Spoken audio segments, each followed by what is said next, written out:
د بشر د فکر او فرهنګ د سرلارو د دې ونې په بحث کې استاد نجیب منلی د فرانسیس بیکن د علمي هڅو په خورا ډیر مهم اړخ یعنی حقیقت ته د رسیدو په لارو چارو خبرې کوي. د میتود اساس د ارسطو او د سقراط د علمي میتود نه بیل دی، په دې معنی چې ډیر په کتابونو او په نورو زړو علومو باندې او په تیوري باندې تکیه نه کوي، غواړي چې هر څه د تجربې د لارې لاسته راوړي او بیا په استقراري ډول باندې د یو واقعیت نه بل واقعیت ته ورسیږي او په تدریج باندې بالاخره اصلي واقعیت علمي واقعیت ته ځان ورسیږي. یعنی د جز لپاره هم د فرضیې په اساس باندې شروع نه کوي، واقعیتونه چې څنګه دي هغه سي ګوري، دغه نه وروسته بیا د نتیجه ګیری کوي، په تجربې تکیه کوي.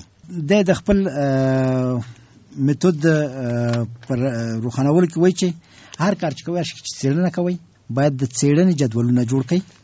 د څېړنې جدولونه په اوله برخه کې 3 جدول دي.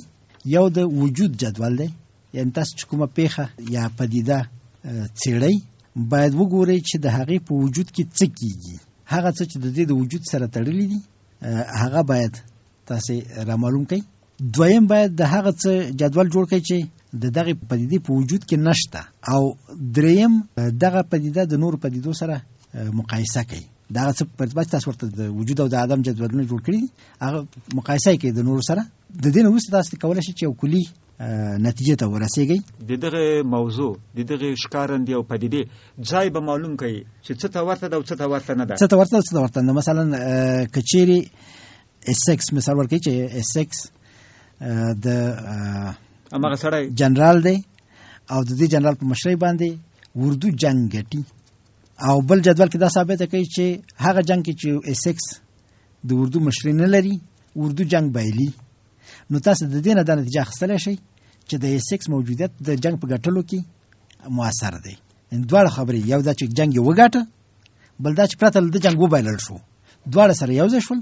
او کله چې دا د نورو جنرالانو سره پرتله کړي چې هغوی کې دا دواړه شیان نشته دی په همیشني ډول، نو دلته تاسو د دې نتیجې ته رسېږئ چې د اس موجودیت د قماندې په حالت کې د بریالیتوب لپاره یو شرط دی.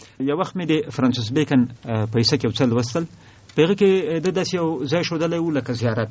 ځینو زیارتونو ته خلک ورځي بیا وایي چې فرضاً سړی ګوزڼ وهلی و، شل و په پښو، زیارت ته لاړی او جوړ سو.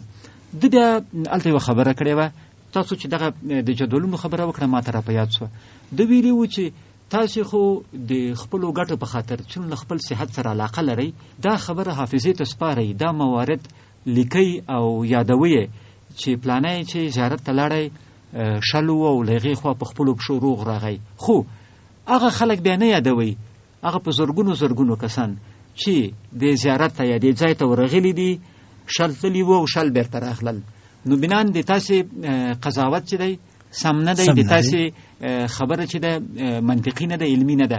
دغه خبره چې تاسو وکړه ګمان کوم هغه مثال هم په دغه ډول توضیح کولی شئ. همدغه ته ورته یوه خبره ده چې دواړه اړخونه باید وڅېړل شي. په علمي میتود کې تاسو نشئ کولی چې په یو اړخ باندې سل په سلو کې تکیه وکړئ، هم باید مثبت اړخ وګورئ، هم د هغې پدیدې د نه موجودیت په حالت کې حالات وڅېړئ او فرق پیدا کړئ. د دې میتود په تطبیق کې ستونزې هم شته چې دی ورته د فکر بوتان وایي. په دې بوتانو کې اول بوتان د قبیلې بوت دی. د فکر له بوتانو نه مطلب دا دی چې هغه فکري تېروتنې چې انسان ممکن وکړي، هغه فکري تېروتنې چې انسان ممکن وکړي او انسان د سمې لارې نه وباسي. یعنی که د حقیقت د موندنې په مقابل کې چې کوم بوتان شته دی چې واقعیت پټوي او سړی په غلطو خدایانو باندې معتقد کوي، په هغې کې یو بوت د قبیلې بوت دی. یعنی ټول هغه څه چې انسان مخکې له مخکې د ځان سره جوړ کړي دي، هغه څه چې تصور چې انسان ځان سره مخکې له مخکې جوړ کړی دی، پیش قضاوتي چې کړې ده، دا د علم په مخ کې یو خنډ دی. که تاسو د یوې پدیدې سره مخامخ شئ، د دې پدیدې په اړه باندې تاسو مخکې له مخکې یو مفکوره ولرئ، نو کېدلی شي تاسو غلطې لارې ته بوځي. استاد منلی، په افغانستان کې دا یو عام تصور دی چې افغانان میلمه پاله دي. زموږ لیکوالو او هغو خلکو چې ځانونو ته څېړونکي وایي، هغوی هم دا خبره کړې ده. دا په حقیقت کې یو وارمخکې قضاوت دی چې زموږ په ذهنونو کې شته. مونږ قلم را واخلو، ممکن همدا خبره بیله دي چې ډېر غور پې وکړو، سترګې وغړوو، همدا ولیکو. دغسې مثال دا مثال صحیح دا مثال ډېر ښه مثال دی، ځکه چې افغانان میلمه پال دي، مګر په دې کې بیا مونږ دا نه ګورو چې د افغانانو مادي شرایط څنګه دي، آیا هغوی دا وسه لري چې میلمه وپالي که نه، او بالاخره ټول میلمه پال دي، ټول میلمه پال دي، او که یو اقلیت او که په دې شرایطو کې د چا کره میلمه شي څومره د هغه دپاره ستغه تمامېږي. دا خبرې موږ نشو کولی، ځکه چې مخکې نه د مخکې قضاوت وکړو چې افغانان میلمه پال دي، نو په دې کې بیا منفي خبره نه ځایږي. دویم بوت یې د کندې بوت دی، یعنی ټول هغه څه چې د انسان د شخصي ذوق او د شخصي تمایلاتو سره تړلي دي، هغه څه چې زما خوښیږي او زما نه خوښیږي. که چیرې په څېړنه کې تاسو دې شي ته ځای ورکئ چې تاسو د چی سره علاقه لرئ، څه شی خوښیږي څه شی نه خوښیږي، نو بیا هم تاسو په غلطه لار ځئ. استاد منلی د فرانسیس بیکن یوه جمله وه، یو وخت مې ډېره خوښه سوې وه، په حافظه کې مې پاته وه. ده ویلي وو وایي هر هغه شی چې دلچسپي ورسره لري، چې محبت ورسره لري، د هغه شي په حقیقت کې 2 ځله شک وکړه. دا به ګمان کوم د همدې یو ډېر ښه مثال دی، یو ډېر ښه تمثیل دی دغه خبرې چې د انسان شخصي تمایلات او شخصي علایق او مینې او کرکې د ده په تعقل باندې او په فکري قوت باندې منفي اثر کولی شي، د حقیقت ته د رسېدو په لار کې خنډ کېږي. اوس که په تاریخ کې کوم سړی موږ ته ایډیال ښکارېږي، زموږ خوښ د هغه په حصه کې که هره مثبته خبره اورو، هغه ذهن ته سپارو او وایو چې دا د پلانیم لیکلي دي، پلانیم لیکلي دي، هغه انګریز هم لیکلي و، هغه اروپایي هم لیکلي و. خو که د هغه په حصه کې کومه منفي خبره وي، بیا وایي چې دا غلط لیکلی و، یو متعصب سړی و، یو بد سړی دی لیکلي و.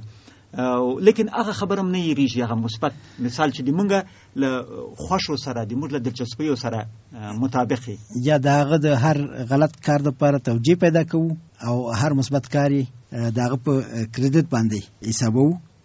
دریم بوت چې د علم په لاره کې خنډ ګرځي، هغه د بازار بوت دی. د بازار بوت یعنی ټول هغه څه چې مونږ د ژبې د ناسم استعمال له لارې هغې ته رسیږو. په عامه ژبه کې یو موضوع، یو کلمه یو څه ته اطلاق کېږي او په ساینس کې هغه بل مفهوم ورکوي. که چیرې مونږ د دې فرق ونه کړو او هماغه څه چې په عامه ژبه کې ویل کېږي په ساینس کې هم هغه ووایو، نو دلته مونږ کېدای شي غلطې لارې ته لاړ شو. مثلا موندل په عامه ژبه کې یو څه ته ویل کېږي، مګر په تحقیق کې موندل یو حقیقت ته رسېدل دي. که چیرې د عادي موندل چې تصادف پکې برخه لري، اراده پکې ډېر کم نقش لري، څېړنه او پلټنه پکې کم نقش لري، که هماغه مونږ په ساینس باندې تطبیق کړو، نو بیا د ساینس د څېړنې او د هغې په وچ زور ځان حقیقت ته رسول د دې موندلو په دغه کې نه راځي.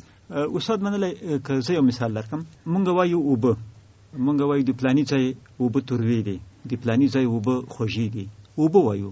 خو اوبه چې د یو مرکب په حیث په کیمیا کې مطالعه کېږي، د هغو هر مالیکول باید 2 اتومه هایدروجن ولري او 1 اتوم اکسیجن ولري. نو مونږ دا اوبه چې کله خوږې بولو او کله تروې بولو او کله یو څه بولو، دا خو په حقیقت کې نور عناصر هم ورسره ملګري دي. نو بنان دا هغه اوبه نه دي چې د کیمیا اوبه دي، دا هغه اوبه نه دي چې د علم او د ساینس اوبه دي. نو په حقیقت کې دلته هم لفظي خطا ده، دلته هم لفظي خطا ده او دغه لفظي خطاګانې د حقیقت د موندلو مخه نیسي. څلورم بوت د تیاتر بوت ګڼي. د تیاتر بوت یعنې هغه ځای چې صحنه‌سازي پکې کېږي او دا ټول هغه علمي پیشفرضونه یا وارد مخکې قضاوتونه دي چې زمونږ سره شته. یعنی مونږ د علم د لحاظه یو شی منلی دی، مونږ دا منل چې ځمکه یوه کره ده، نو هر څه د کرې په اساس باندې تحلیلوو تجزیه کوو، مګر د ځمکې شکل مطلق کره نه ده. په قطبونو کې ځمکه د ځمکې قطر کم دی او په استوا کې د ځمکې قطر زیات دی، یعنې لږ راماته شوې ټیټه شوې کره ده. او که چیرې موږ دغه ټکي ته اشاره ونه کړو، نو ډېر شیان کېدای شي موږ درک نه کړی شو. د ځمکې په مخ باندې چې کوم جوي حالات راځي، د دې سره تړلي مسایل دي، هغه شاید درک نه کړی شو، ځکه چې موږ مخکې د مخکې فرض دا کړی دی چې دا کره ده، مطلق ښه کره ده. یا همدغسې د سیارو د مدار په باره کې چې فرض کېده چې دا دایروي مدار لري، مګر وروسته بیا ثابت شو دا بیضوي مدار لري او دا د ډېرو مسایلو سره په تناقض کې واقع کېدله. نو هغه څه چې موږ په د دوګم په حیث باندې، د علمي دوګم په حیث باندې منو او هغه د تل دپاره رښتیا ګڼو، دا هم د حقیقت د پیدا کولو دپاره یوه ستونزه ده. باید هیڅ کله د مطلق فرض موږ ونه کړو تر څو چې په عمل باندې موږ ثابته کړي نه چې دا شی واقعا دغسې دی، تجربې راته ښودلې نه وي، تر هغې پورې باید موږ مطلق حکم ونه کړو او دغه مطلق حکم د علم د پرمختګ معنی کېږي. استاد منلی یو وخت مې د بیکن په کیسه کې دا لوستی و چې دی وایي چې دغه ذهن خو په اسانوالي پسې ګرځي د انسان ذهن کله کله دی د اسانوالي تر تاثیر لاندې راسي نو د دنیا د ځان لپاره اسانوي. مثلا په دنیا کې دغه هندسي شکلونه هماغسې نه لکه موږ چې غواړو په بیروني دنیا کې، خو چې د هندسي شکلونه د موږ له ذهني جوړښت سره سمون خوري نو موږ دا پې تطبیقوو. لکه دا د کروي والي خبره چې تاسو وکړئ، دایروي والي خبره چې تاسو وکړه، آیا دغه بوت چې تاسو یادوو دغه ذهني تېروتنه دغه شي ته خو به اشاره نه وي چې دا وایم؟ همدغه شي ته اشاره ده چې هغه څه چې مونږ ځان ته یو تخیل جوړ کړی او دغه ته د علمي نوم ورکړی دی، دغه کېدای شي د علم په مقابل کې یو خنډ شي. دا په هر علم کې دا خبره کېدای شي، خصوصا په بشري علومو کې دغه ډول خنډونه لا زیات دي.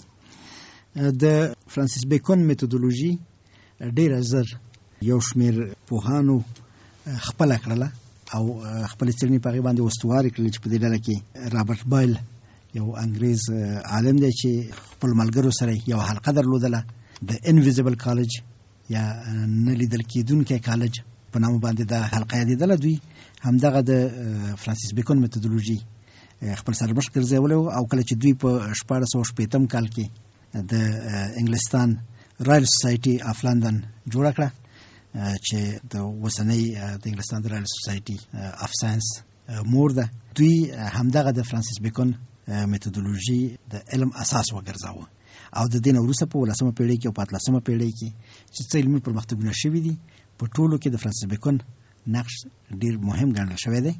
لوی لوی فیلسوفان لکه توماس هابس، جان لاک، د 18مې پېړۍ دایرة المعرفي پوهان لکه ډیویډ هیوم، دوی ټول د فرانسیس بیکن نه ډېر سخت متاثر دي. د بیکن په وخت کې د وخت سره نږدې یو بل عالم چې هغه رونه دیکارت فرانسوي عالم دی، هغه هم په میتودولوژي باندې کار کړی دی او د علمي میتود یو بل لارې را ایستلې چې په هغه باندې بیا بل خبرې وکړو.